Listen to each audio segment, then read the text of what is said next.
नमस्कार मित्रों, बहुत बहुत स्वागत है आप सभी का आपके अपने यूट्यूब चैनल आरजीएस में। और हमेशा की तरह आज भी हाजिर हैं डेली करंट अफेयर के प्रोग्राम को सीरीज को लेकर के। और इस डेली करंट अफेयर के माध्यम से जो समसामयिक घटनाएं होती हैं उन सभी को एमसीक्यू और उनके व्याख्या के माध्यम से आप तक पहुंचाने का कार्य किया जाता है। तो जितने भी प्रतियोगी परीक्षा हैं, खास करके लोक सेवा आयोग की जो परीक्षाएँ होती हैं उनसे संबंधित जो महत्वपूर्ण खबरें होती हैं उन्हें आपको डिलीवर किया जाता है। और इससे आप जो है जुड़ करके डेली करंट अफेयर प्रोग्राम से जुड़ करके आप अपनी तैयारी को तीव्र गति दे सकते हैं। क्योंकि करंट अफेयर की भूमिका किसी भी एग्ज़ाम में महत्वपूर्ण होती है। 25 से 40% तक देखा जाता है कि किसी भी एग्ज़ाम में करंट अफेयर पूछा ही पूछा जाता है। तो चलिए हम लोग देर न करते हुए सेशन की शुरुआत करते हैं, बढ़ते हैं पहले प्रश्न की ओर। तो पहला प्रश्न ये रहा आपके लिए, बुक्कापटना वन्यजीव अभयारण्य किस राज्य में अवस्थित है? Option A Karnataka, option B Kerala, option C Andhra Pradesh, option D Tamil Nadu.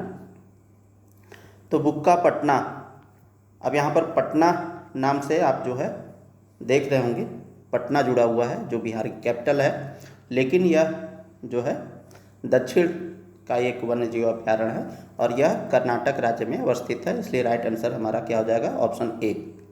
चलिए हम लोग व्याख्या को देखें। तो कर्नाटक राज्य में तुमकुरु जिले में स्थित है बुक्कापटना वन्यजीव अभयारण्य। और इसका महत्व क्या है? तो समृद्ध जैव विविधता है। यहाँ पर विभिन्न प्रकार के वन्यजीव और पक्षी प्रजातियाँ यहाँ पर पाई जाती हैं। मुख्य वन्यजीव की बात करें तो चिंकारा, हाथी, तेंदुआ, भालू, जंगली सुअर और विभिन्न प्रकार के पक्षी यहाँ पर पाए जाते हैं। और इसे चिंकारा के संरक्षण के लिए विशेष रूप से जाना जाता है। तो चिंकारा वन्यजीव अभयारण्य भी इसे कह दिया जाता है। वनस्पति की बात करें तो शुष्क पर्णपाती वन, अर्ध सदाबहार वन और वनस्पति भूमि यहाँ पर पाई जाती है।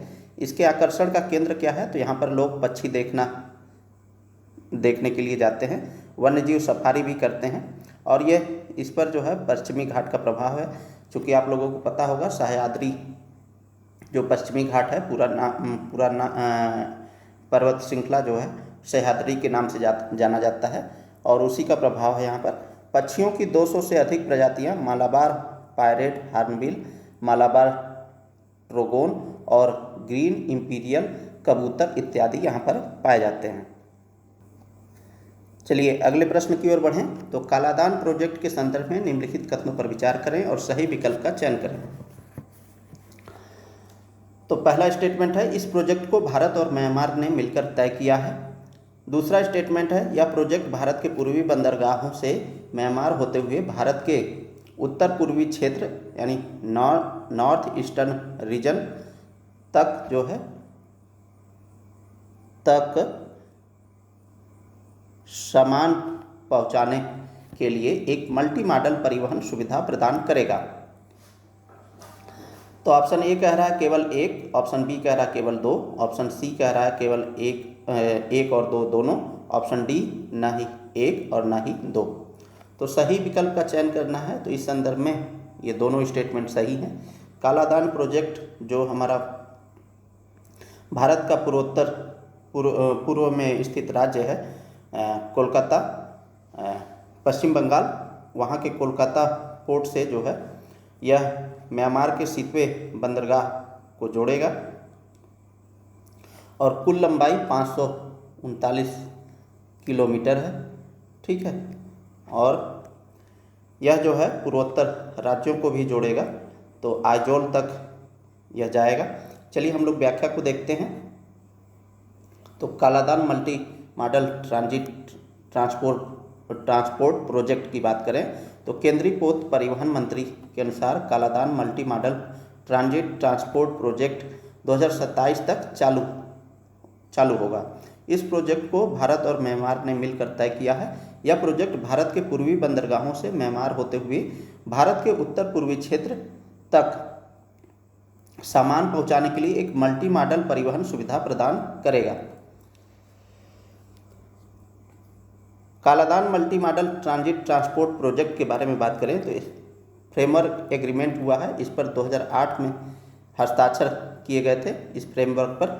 और इसका नोडल मंत्रालय कौन है? तो विदेश मंत्रालय इसका नोडल मंत्रालय है।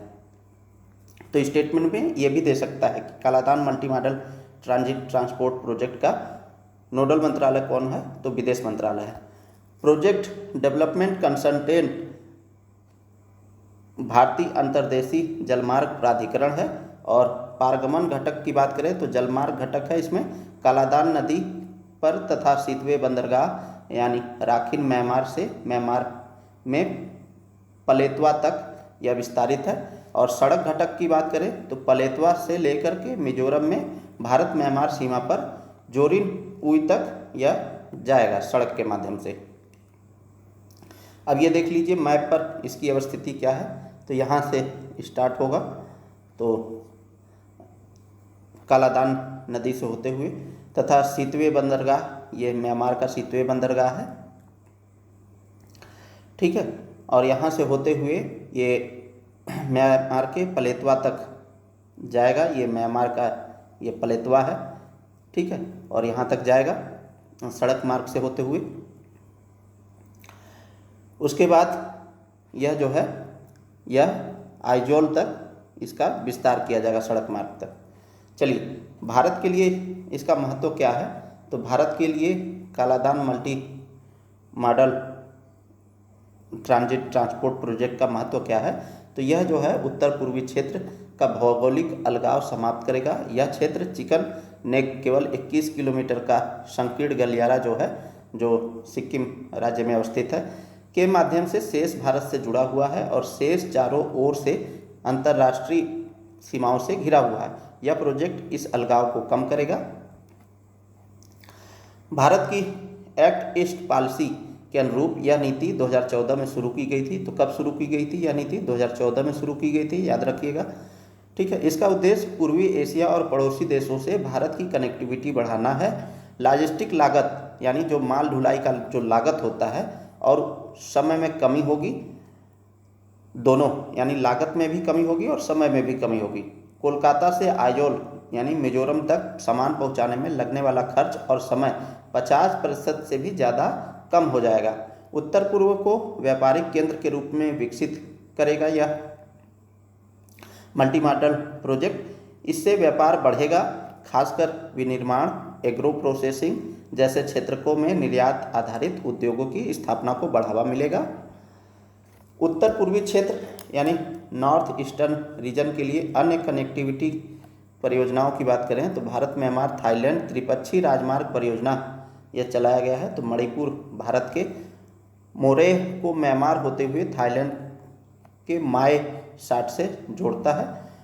Protocol on inland water transit and trade की बात करें तो यह भारत और बांग्लादेश के बीच एक समझौता है। इसके तहत एक देश के आंतरिक जलमार्ग पोत दूसरे देश के तय जलमार्गों पर चल सकते हैं।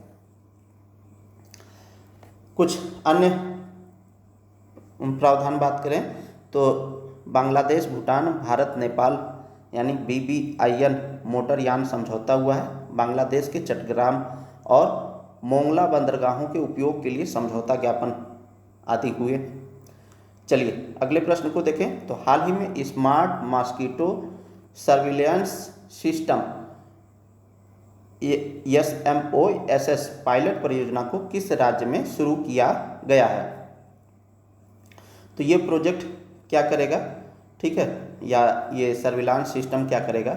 तो जो बारिश का समय होता है यानी मानसून का जब समय होता है तो उस समय जगह जगह पर पानी इकट्ठा हो जाता है और उसमें मच्छर के लार्वा पनपते हैं और मच्छरों की संख्या जो है बहुत ही ज़्यादा हो जाती है। तो उसी को मॉनिटरिंग करेगा और साथ ही साथ उसे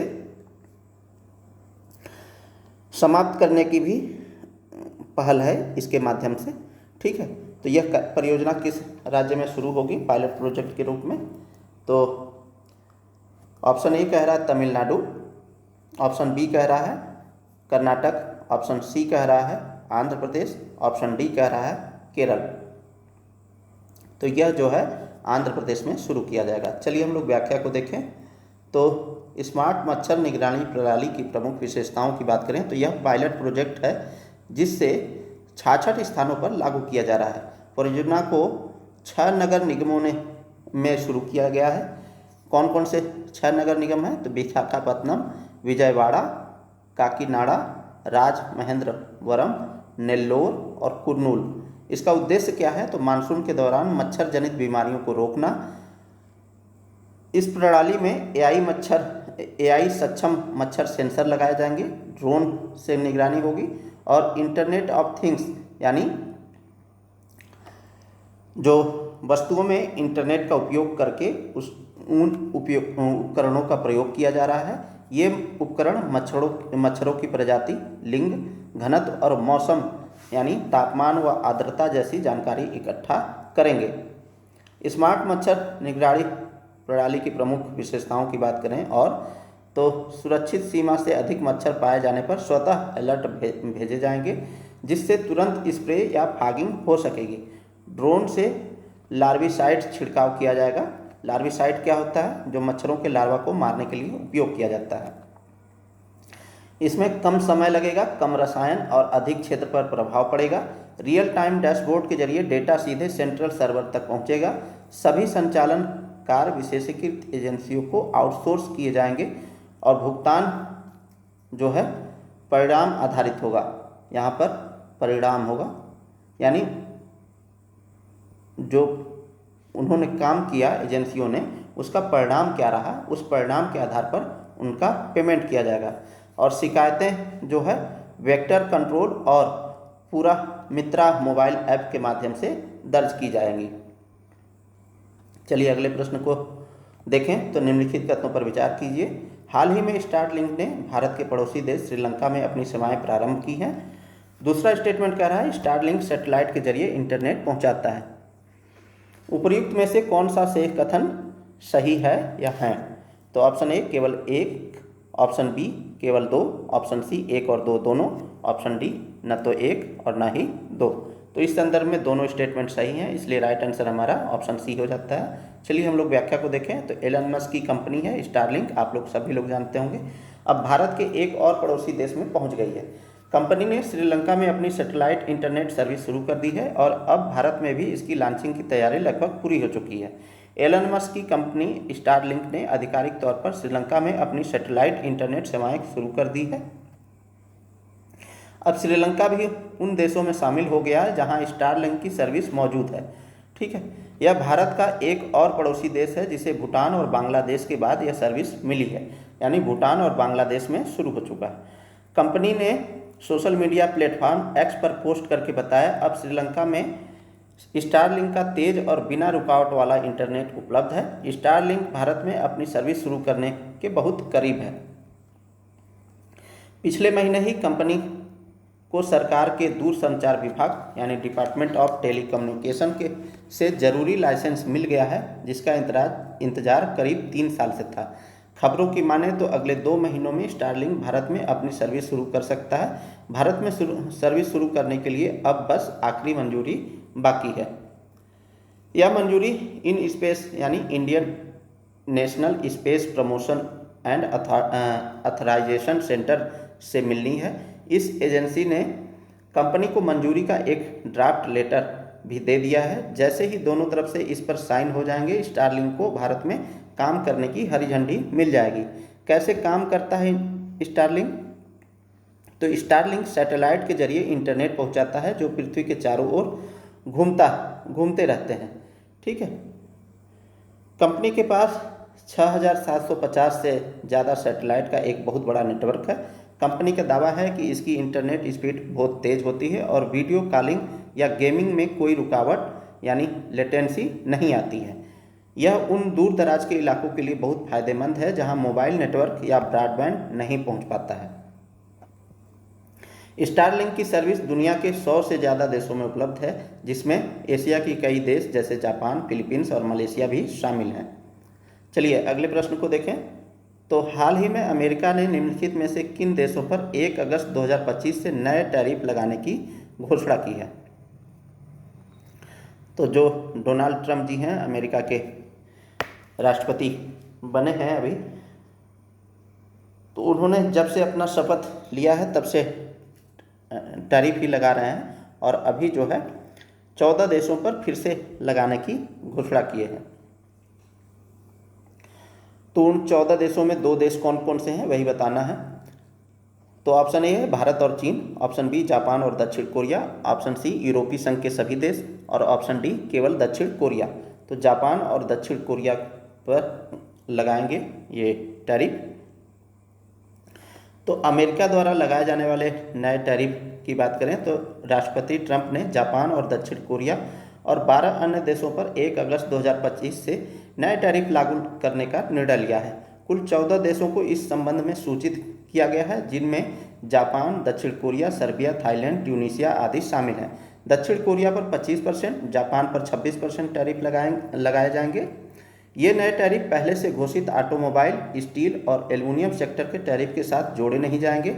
जापानी वाहन पर पहले से 25% टैरिफ है। अन्य देशों पर टैरिफ दरें अलग अलग हैं, जैसे ट्यूनीशिया, मलेशिया, कजाकिस्तान पर 25%, दक्षिण अफ्रीका, बोस्निया एवं हर्जेगोविना पर 30%, इंडोनेशिया पर 32%, सर्बिया, बांग्लादेश पर 35%, कंबोडिया, थाईलैंड पर 36% और लाओस और म्यांमार पर 40% ये टैरिफ लगाने वाले हैं। चलिए अगले प्रश्न को देखें। तो निम्नलिखित कथनों पर विचार करें और सही विकल्प का चयन करें। हाल ही में 5 जुलाई को अंतर्राष्ट्रीय सहकारिता दिवस 2025 मनाया गया। इस वर्ष का विषय सहकारिता बेहतर दुनिया के लिए समावेशी और टिकाऊ समाधान लाना है। तो ऑप्शन ए कह रहा है केवल 1, ऑप्शन बी केवल 2, ऑप्शन सी 1 और 2 दोनों, ऑप्शन डी न ही 1 और न ही 2। तो सही विकल्प का चयन करना है, इसलिए ये दोनों स्टेटमेंट सही हैं और राइट आंसर हमारा सी हो जाता है। चलिए हम लोग व्याख्या को देखें। तो 5 जुलाई 2025 को दुनिया अंतर्राष्ट्रीय सहकारिता दिवस मना चुकी है और इस वर्ष का आयोजन और भी खास है क्योंकि यह संयुक्त राष्ट्र अंतर्राष्ट्रीय सहकारिता वर्ष के दौरान पड़ रहा है। तो संयुक्त राष्ट्र ने अंतर्राष्ट्रीय सहकारिता वर्ष घोषित किया है 2025 को।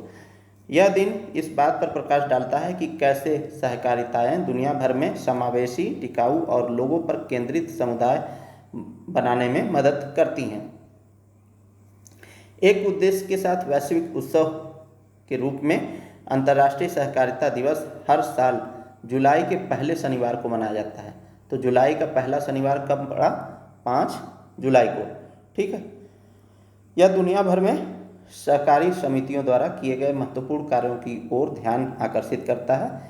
इस वर्ष का विषय है सहकारिता बेहतर दुनिया के लिए समावेशी और टिकाऊ समाधान लाना।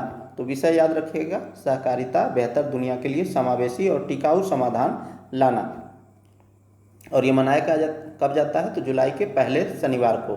ठीक है, चाहे वो दिनांक जो है, डेट चाहे कुछ भी हो। ठीक है।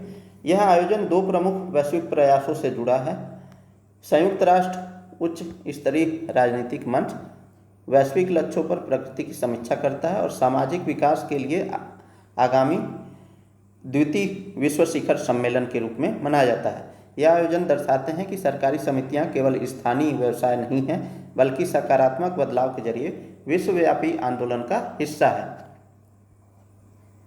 अंतर्राष्ट्रीय सहकारी गठबंधन की बात करें तो ICA की बात करें तो के अनुसार जो है सहकारी समितियां लोगों को सशक्त बनाती हैं, लोकतांत्रिक मूल्यों को बढ़ावा देती हैं तथा स्वास्थ्य सेवा, आवास, कृषि, वित्त और स्वच्छ ऊर्जा जैसे क्षेत्रों में वास्तविक समाधान प्रस्तुत करती हैं। काप्स डे 2025 के उद्देश्य और प्रभाव की बात करें तो 2025 के आयोजन के 4 प्रमुख लक्ष्य हैं। सतत विकास में सहकारी समितियों की भूमिका के बारे में जन जागरूकता बढ़ाना। ठीक है।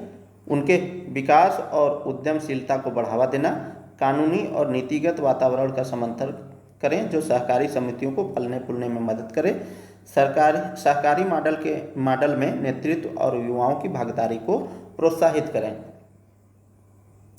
कुछ आश्चर्यजनक तथ्य भी हैं, सहकारी समितियों के प्रभाव को उजागर करते हैं। विश्व की 12% से अधिक जनसंख्या वैश्विक स्तर पर 3 मिलियन सहकारी समितियों में से किसी एक में शामिल है। शीर्ष 300 सहकारी समितियों ने मिलकर 2.4 ट्रिलियन अमेरिकी डॉलर से अधिक की कमाई की है। तो ये आप देख सकते हैं किस तरीके से ये बड़ा अमाउंट है, 2.4 ट्रिलियन अमेरिकी डॉलर। ठीक है। सहकारी समितियां 280 मिलियन लोगों को रोजगार, अब रोजगार के मामले में भी कम नहीं है, ठीक है, आय प्रदान करती हैं जो विश्व के कार्यबल का 10% है। भारत की समृद्ध सहकारी विरासत की बात करें तो भारत में सहयोग की भावना सदियों पुरानी है, जो वसुधैव कुटुंबकम यानी दुनिया एक परिवार है के विचार से प्रेरित है। चलिए अगले प्रश्न को देखें। तो निकोबार द्वीप समूह में निम्नलिखित द्वीपों को उत्तर से दक्षिण के क्रम में सही रूप में लगाएं। तो ये प्रश्न चर्चा में क्यों है? तो अभी जो है वहाँ पर पर्यावरणीय मुद्दों को लेकर के आंदोलन हो रहे थे और इसीलिए यह चर्चा में है। तो ऐसे में हमें यह जान लेना जरूरी है कि ये इसकी अवस्थिति क्या है। तो उत्तर से दक्षिण के क्रम में हमें लगाना है। तो option A Little Nicobar, Car Nicobar और Great Nicobar. Option B Great Nicobar, Car Nicobar और Little Nicobar. Option C Car Nicobar, Great Nicobar और Little Nicobar. Option D Car Nicobar, Little Nicobar और ग्रेट निकोबार। तो यह जो है इसका राइट आंसर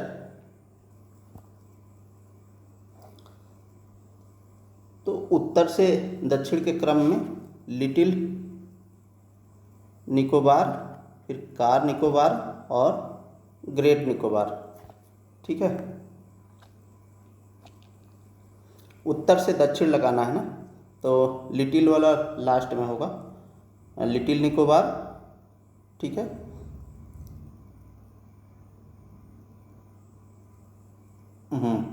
ठीक है, ऑप्शन ए ही सही है। ठीक है, चलिए हम लोग व्याख्या को देखें। तो ग्रेट निकोबार परियोजना के पर्यावरण प्रभाव और अध्ययन से संबंधित मुख्य तथ्य की बात करें तो ग्रेट निकोबार इंफ्रास्ट्रक्चर प्रोजेक्ट का पर्यावरण प्रभाव आकलन का अध्ययन किया गया है और यह 900 पेजों का अध्ययन है। अध्ययन जो है अंडमान निकोबार द्वीप समूह इंटीग्रेटेड डेवलपमेंट कॉरपोरेशन द्वारा कमीशन किया गया है। प्राइवेट कंसल्टेंट यानी विम्टा लैब्स ने इसे पूरा किया है। अध्ययन में 2004 के बड़े 9.2 मैग्नीट्यूड वाले भूकंप जैसे मेगा भूकंप की संभावना को कम बताया गया है। तो जब सुनामी आई थी उस समय भारत के पूर्वोत्तर जो राज्य हैं काफ़ी प्रभावित हुए थे और उसी को संदर्भित करते हुए बताया गया है कि इस तरह की जो भूकंपीय संभावनाएं हैं वो कम आने की संभावना है, इसीलिए चर्चा में है। अब हम लोग मैप में देखें तो यह रहा अंडमान आइसलैंड और ये निकोबार। ठीक है, तो यहाँ पर ये देखें तो ग्रेट निकोबार है, फिर लिटिल निकोबार है और ये कार निकोबार है। हम लोगों ने क्या लगाया है, सॉरी माफ़ कीजिएगा दोस्तों, ऑप्शन ए गलत हो जाएगा। कार निकोबार है, ग्रेट निकोबार है और लिटिल निकोबार है। तो यहाँ पर देख सकते हैं कार निकोबार सबसे उत्तर में है, फिर उसके बाद लिटिल निकोबार है, फिर ग्रेट निकोबार है। अब इस वाले मैप में देखिए, ये जो दूसरा मैप है, ये जो 10 डिग्री चैनल है, ये 10 डिग्री चैनल जो है ये लिटिल अंडमान को निकोबार से अलग करता है, कार निकोबार से। ठीक है, तो लिटिल अंडमान को कार निकोबार से कौन अलग कर रहा है, 10 डिग्री चैनल, और ये अक्सर एग्जाम में आ जाता है। चलिए हम लोग देखें अगले प्रश्न की ओर बढ़ें। तो केंद्र सरकार 3 नए रणनीतिक तेल भंडार कहाँ स्थापित करेगी? तो option A Gujarat Orissa, option B Gujarat, option C Rajasthan, option D उपर्युक्त सभी। तो यह जो है उपयुक्त सभी में, अब यहाँ पर हिंट ही दे दिया गया है, 3 नए रणनीतिक तेल भंडार कहाँ स्थापित करेगी, तो तीनों जगह स्थापित करेगी। चलिए हम लोग व्याख्या को देखें। तो भारत यह सुनिश्चित करने के लिए एक स्मार्ट योजना पर काम कर रहा है कि देश कभी भी तेल की कमी से न जूझे, चाहे किसी भी आपात स्थिति का सामना क्यों न करना पड़े। सरकार 3 नए रणनीतिक तेल भंडार बनाने की योजना बना रही है। ये ऐसे बड़े भंडार क्षेत्र होंगे जहां देश भविष्य की जरूरतों के लिए कच्चा तेल सुरक्षित रख सकेगा। तेल भंडार क्यों जरूरी है? तो अगर किसी कारणवश दूसरे देशों से तेल की आपूर्ति में बाधा आती है या अंतर्राष्ट्रीय बाजार में तेल की कीमतें बहुत बढ़ जाती है, तो ये अतिरिक्त भंडार देश के लिए मददगार साबित होंगे। इससे भारत किसी भी आपात स्थिति में तैयार रहेगा। तेल भंडार कहाँ बनाए जाएंगे? तो नए तेल भंडार ओडिशा के चांदीखोल, राजस्थान के बीकानेर और गुजरात के राजकोट में बनाए जाएंगे। तो ये स्थान याद रखिएगा, चांदीखोल, बीकानेर और गुजरात के राजकोट में।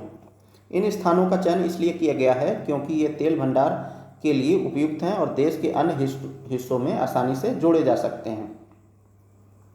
भारत पहले से ही विशाखापत्तनम, मंगलुरु और पदूर में तेल भंडार बना चुका है। नए भंडारों के जुड़ने से भारत की भंडारण क्षमता काफ़ी बढ़ जाएगी। ये तेल भंडार कैसे मदद करेंगे? तो ये रणनीतिक भंडार की तरह भंडार एक तरह से बचत खाते की तरह होते हैं। फर्क सिर्फ इतना है कि इसमें पैसा नहीं बल्कि तेल बचा कर रखा जाता है। अगर दुनिया में युद्ध, प्राकृतिक आपदा या कोई बड़ा संकट आ जाए और भारत को बाहर से तेल न मिल सके तो ये भंडार काम आएंगे। इससे देश में गाड़ियां, फैक्ट्रियां और बिजली घर चलते रहेंगे, क्योंकि ऊर्जा की आपूर्ति का मुख्य जो स्रोत है वो अभी भी तेल ही है।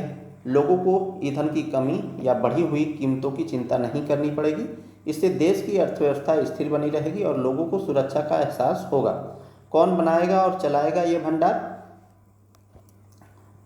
तो इन नए तेल भंडारों का निर्माण और प्रबंधन Indian strategic petroleum reservoirs limited यानी ISPRL नामक कंपनी करेगी। यह कंपनी पेट्रोलियम और प्राकृतिक गैस मंत्रालय के तहत काम करती है और यह सुनिश्चित करती है कि सब कुछ सही ढंग से चले। सरकार के साथ निजी कंपनियां भी इसमें निवेश कर सकती हैं या तकनीक प्रदान कर सकती हैं। इस तरह के सहयोग को सार्वजनिक निजी भागीदारी यानी पब्लिक प्राइवेट पार्टनरशिप कहा जाता है। काम कब शुरू होगा? तो सरकार इस योजना के अंतिम विवरण पर काम कर रही है और जल्द ही निर्माण कार्य शुरू होने की उम्मीद है। इसे पूरा होने में कुछ साल लगेंगे, लेकिन जब यह तैयार हो जाएगा तो भारत की ऊर्जा सुरक्षा पहले से कहीं ज़्यादा मजबूत होगी। एक सुरक्षित भविष्य की ओर कदम इसे माना जा रहा है। इन रणनीतिक तेल भंडारों के निर्माण से भारत भविष्य की चुनौतियों के लिए तैयार हो रहा है। इससे भारत की दूसरे देशों पर तेल के लिए निर्भरता कम होगी। ठीक है, लोगों को लगातार ईंधन मिलता रहेगा और देश की अर्थव्यवस्था कठिन समय में भी मजबूत बनी रहेगी। यह एक स्मार्ट और दूरदर्शी कदम है जो भारत को सुरक्षित और सशक्त बनाएगा। चलिए अगले प्रश्न की ओर बढ़ें और मोस्ट इम्पॉर्टेंट क्वेश्चन है। तो नीति आयोग के उत्तर पूर्वी क्षेत्र जिला SDG इंडेक्स में किस जिले ने उत्तर पूर्वी क्षेत्र में सर्वश्रेष्ठ प्रदर्शन किया है? तो वैश्विक स्तर पर भी SDG इंडेक्स जारी होता है। कौन निकालता है? सस्टेनेबल डेवलपमेंट सॉल्यूशन नेटवर्क, ठीक है, वो निकालती है। और यहाँ पर भारत के स्तर पर यानी देश के स्तर पर भी नीति आयोग निकालती है। तो यह दूसरा संस्करण है जो वो उत्तर पूर्वी क्षेत्र जिला सतत विकास लक्ष्य से संबंधित है। दूसरा इंडेक्स है, नीति आयोग द्वारा जारी किया गया है। और इसमें सर्वश्रेष्ठ प्रदर्शन किसने किया है वही बताना है आपको। तो हथियाल मिजोरम, कोहिमा नागालैंड, गुवाहाटी असम और ऑप्शन डी गंगटोक सिक्किम। तो अभी जो है मिजोरम ने ये सर्वश्रेष्ठ प्रदर्शन किया है, हथियाल ने। ठीक है, चलिए हम लोग व्याख्या को देखें। तो नीति आयोग ने उत्तर पूर्वी क्षेत्र यानी नॉर्थ ईस्टर्न रीजन जिला सतत विकास लक्ष्य SDG इंडेक्स का दूसरा संस्करण 2023-24 जारी किया है। इंडेक्स का विकास नीति आयोग और उत्तर पूर्वी क्षेत्र विकास मंत्रालय ने संयुक्त रूप से किया है और तकनीकी सहयोग इसमें किसने दिया है, तो यूएनडीपी कर रहा है। कुल मिलाकर 85% जिलों ने संयुक्त स्कोर में सुधार दिखाया है। मिजोरम का हथियाल जिला पूरे उत्तर पूर्वी क्षेत्र में सबसे बेहतर प्रदर्शन करने वाला जिला बना है। नागालैंड के 3 जिले टॉप 10 प्रदर्शन करने वाले जिलों में शामिल हुए हैं। अच्छा स्वास्थ्य और कल्याण में 93 जिलों ने अंक बढ़ाए हैं। सिक्किम ने सभी जिलों में सबसे स्थिर प्रदर्शन दिखाया है। असम के सभी जिलों ने जीरो हंगर, गुणवत्तापूर्ण शिक्षा, साफ पानी और स्वच्छता तथा सम्मानजनक कार्य और आर्थिक विकास के संकेतकों में सुधार किया है।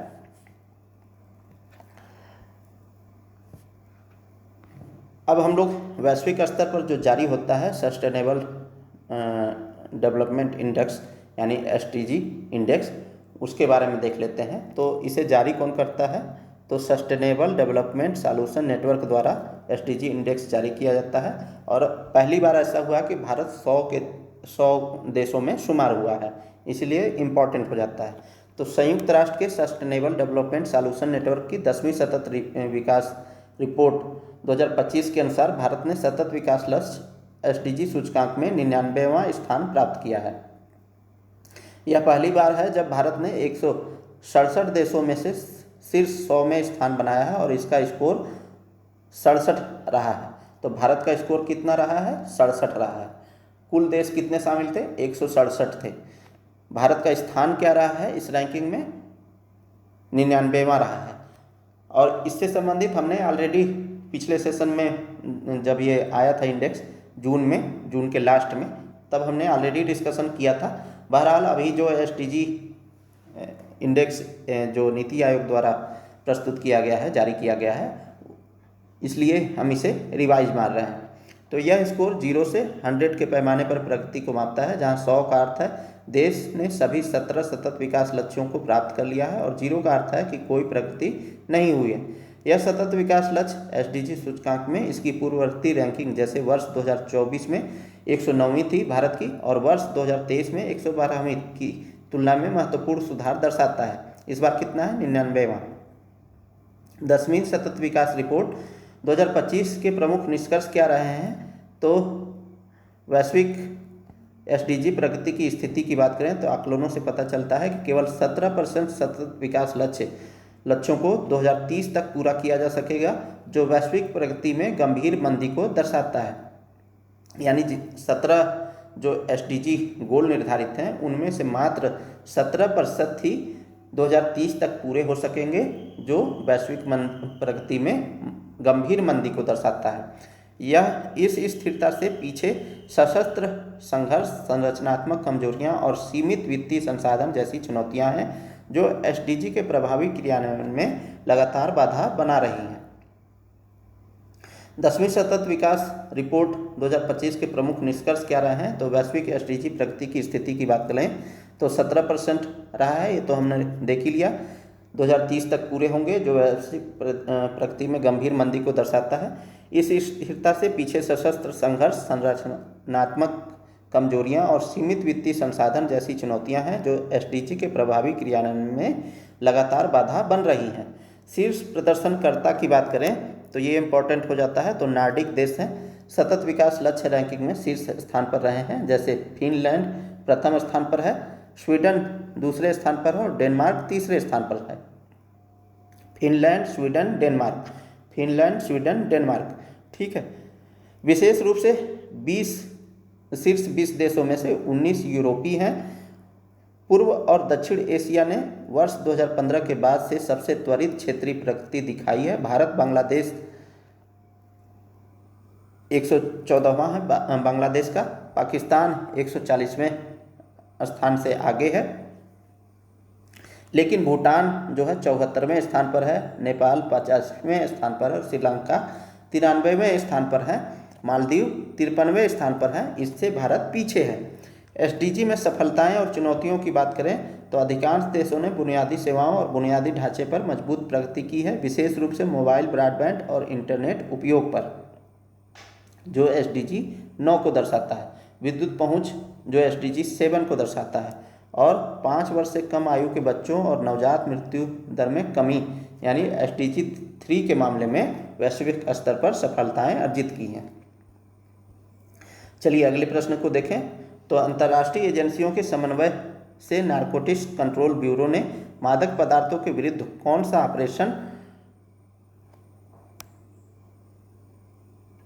ऑपरेशन चलाया है? ठीक है, तो ऑपरेशन बिहाली, ऑपरेशन मेडमैक्स, ऑपरेशन सिंदूर और ऑप्शन डी इनमें से कोई नहीं। तो ऑपरेशन मेडमैक्स चलाया गया है, ठीक है, नारकोटिक्स कंट्रोल ब्यूरो के द्वारा। ठीक है, चलिए हम लोग व्याख्या को देखें। तो ऑपरेशन बिहाली जम्मू कश्मीर से संबंधित है। ऑपरेशन सिंदूर ईरान में जब इजराइल द्वारा हमला किया गया था तो वहाँ से भारतीयों को निकालने के लिए ऑपरेशन सिंदूर चलाया गया था। ठीक है, चलिए हम लोग व्याख्या को देखें। तो ऑपरेशन मेडमैक्स के तहत अंतर्राष्ट्रीय एजेंसियों के समन्वय से नारकोटिक्स कंट्रोल ब्यूरो ने एशिया, उत्तरी अमेरिका, यूरोप और ओशिनिया के 10 से अधिक देशों में संचालित एक अंतर्राष्ट्रीय ड्रग कार्टेल को ध्वस्त कर दिया है।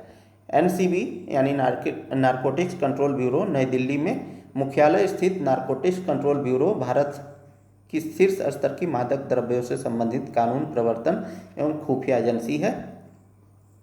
इसकी स्थापना की बात करें तो NCB की स्थापना 1986 में narcotics drugs and psychotropic substance अधिनियम 1985 के प्रावधानों के तहत की गई थी। स्वापक औषधियों और मना की बात करें तो प्रभावी पदार्थों पर राष्ट्रीय नीति भारतीय संविधान के अनुच्छेद 47 पर आधारित है। अनुच्छेद 47 क्या कहता है? भारतीय संविधान का मादक द्रव्यों का उत्पादन और बिक्री पर राज्य सरकारें नियंत्रण लगाएंगी। ठीक है, जो राज्य के नीति निर्देशक तत्व हैं तथा जो औषधि प्रयोजनों को छोड़कर मादक औषधियों के सेवन पर प्रतिबंध लगाता है। NCB के कार्य और अधिकार की बात करें तो यह गृह मंत्रालय के अधीन कार्य करता है। तो इसका नोडल मंत्रालय कौन है? गृह मंत्रालय। तथा मादक द्रव्यों से संबंधित कानूनों के प्रवर्तन और नीतियों के कार्यान्वयन हेतु विभिन्न केंद्रीय एवं राज्य एजेंसियों के साथ समन्वय स्थापित करता है। आंतरिक सुरक्षा में NCB का महत्व क्या है? तो NCB राष्ट्रीय सुरक्षा और सार्वजनिक स्वास्थ्य की रक्षा में महत्वपूर्ण भूमिका निभाता है, क्योंकि ड्रग्स तस्करी जो है आंतरिक सुरक्षा को खतरे में डालती है। ठीक है, और सार्वजनिक स्वास्थ्य यानी लोगों के स्वास्थ्य पर भी प्रभाव डालती है। तो इन दोनों से यह रक्षा करता है। NCB विशेष रूप से अंतर्राष्ट्रीय ड्रग्स सिंडिकेट्स की बढ़ती गतिविधियों के संदर्भ में यह कार्य करता है। डिजिटल और अंतर्राष्ट्रीय मादक द्रव्य अपराधों के प्रति भारत की प्रतिक्रिया का नेतृत्व करता है। NCB बहुपक्षीय प्रवर्तन कार्रवाइयों में जैसे कि अमेरिका की DEA और इंटरपोल जैसी एजेंसियों के साथ सहयोग करता है।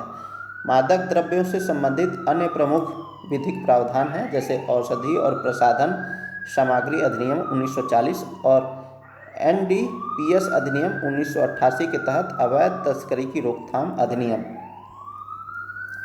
भारत प्रमुख अंतर्राष्ट्रीय कन्वेंशन का हस्ताक्षर करता है जैसे कि नारकोटिक्स ड्रग्स पर एकल कन्वेंशन 1961 जैसा कि वर्ष 1972 प्रोटोकॉल द्वारा संशोधित किया गया है।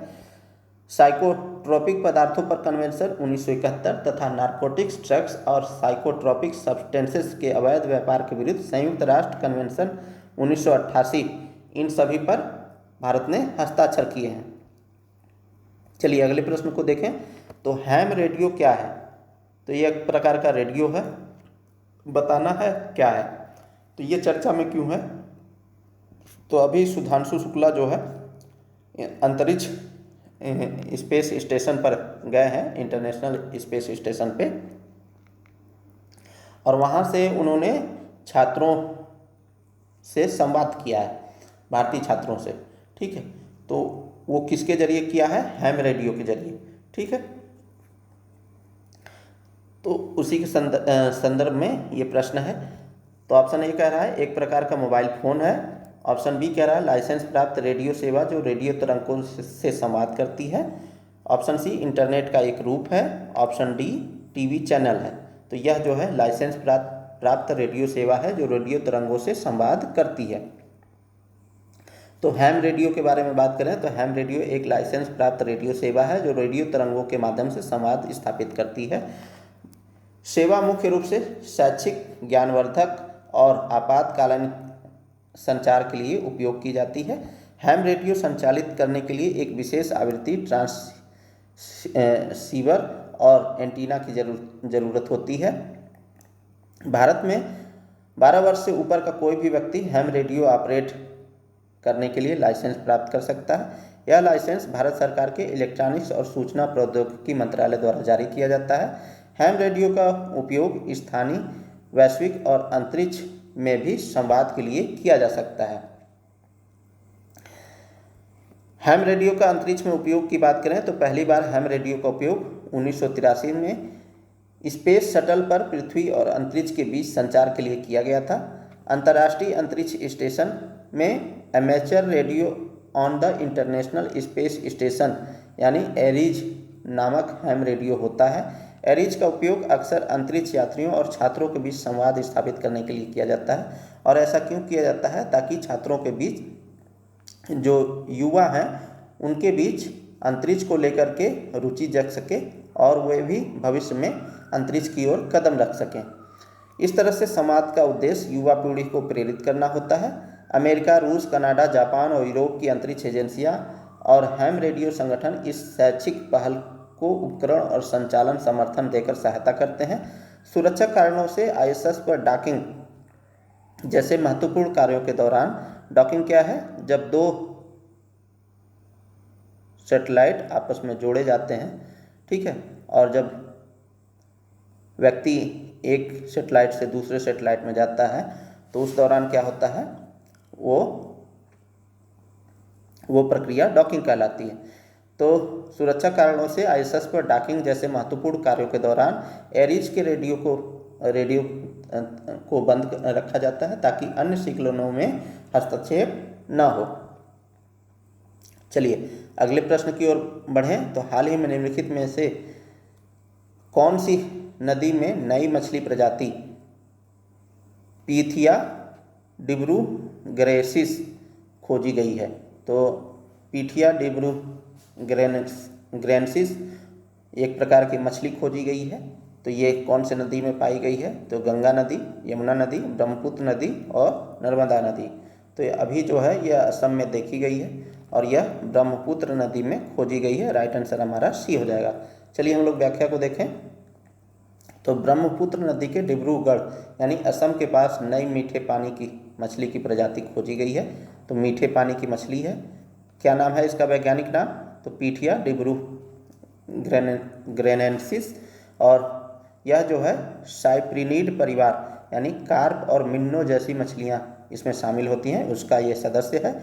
अनोखी खासियत क्या है? तो अपूर्ण लेटरल लाइन है यानी सेंसरी आर्गन है जो पानी में हलचल और कंपन महसूस करने में मदद करता है। इसके मैप को देखिए, इसके इमेज को देखिए। तो ये जो अपूर्ण लाइन है ना, ये जो है सेंसिंग ऑर्गन है, ठीक है। तो पानी में कंपन और हलचल को महसूस करता है। पूंछ के पास काला धब्बा है। तो ये देखिए, ये पूंछ के पास ये पूंछ है, ये पूंछ के पास ये काला धब्बा है जो शरीर के ऊपर और नीचे थोड़ा फैलता है। मछली में बारबेल्स यानी मुंह के पास मूंछ जैसी संरचना नहीं पाई जाती है। यह खोज असम और पूर्वोत्तर भारत के जैव विविधता से भरपूर मीठे पानी के पारिस्थितिक तंत्र को दर्शाती है। तो ये मछली है, ठीक है। तो ये था दोस्तों आज के लिए डेली करंट अफेयर का प्रोग्राम। और आप लोग डेली करंट अफेयर को पर डे किया कीजिए ताकि जब आप कंटिन्यूटी में रहेंगे, देखिए किसी भी एग्ज़ाम के लिए ज़रूरी हो जाता है कि आप सततता के साथ यानी निरंतरता के साथ आप जो है किसी भी तैयारी को आप गति दें। तो ऐसे में ज़रूरी हो जाता है जब ये डेली करंट अफेयर का प्रोग्राम हम आपके लिए लाते हैं इतनी मेहनत करके, तो आप इसका लाभ उठाएं, पर डे इस क्लास को करें, अपने शॉर्ट नोट्स बनाएं और अपने तैयारी को गति दें। तो इन्हीं सब बातों के साथ मिलते हैं किसी अन्य वीडियो में। तब तक के लिए बहुत बहुत शुक्रिया, बहुत बहुत धन्यवाद। जय हिंद दोस्तों।